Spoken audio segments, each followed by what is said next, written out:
morning everyone, this is acupuncturist Acharya Sambodhi from SAMBHAV Acupuncture and Physiotherapy Clinic and SAMBHAV Wellness Retreat also. So नमस्कार सबैजनालाई।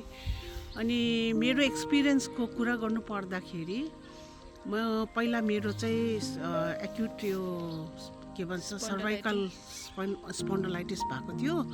अनि उहाँलाई मैले भेटेर उहाँको अन्डरमा मैले ट्रिटमेन्ट गरेँ। 1 विकको ट्रिटमेन्ट मैले गर्दाखेरि चाहिँ त्यो चाहिँ एकदम बिल्कुल साफ, अहिलेसम्म केही प्रब्लम दिएको छैन। हामीलाई योगा पनि अलमोस्ट 1 मन्थको जस्तो लागि हामीलाई प्र्याक्टिस गराउनु भयो।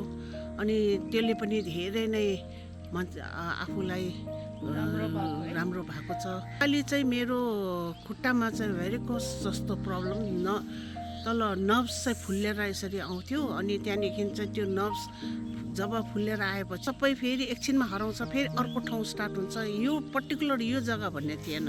सो मैले त्यो हुँदाखेरि चाहिँ मैले उहाँसँग मैले कन्ट्याक्ट गरेँ र कन्सल्ट गर्दाखेरि चाहिँ अकुपङ्क्चर गर्दा हुन्छ भनेर मैले सोद्धाखेरि उहाँले त्यसले हेल्प गर्छ भनेर भन्नुभयो। र एकदमै पुरै नै त्यो बिमारी पुरै जाति भएको छ। अहिले म एकदमै नर्मल एन्ड फिट भएको छु।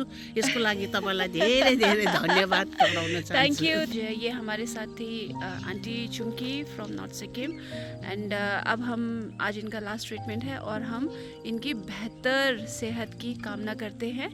और आज के लिए बस इतना ही। Thank you, bye bye, have a good day.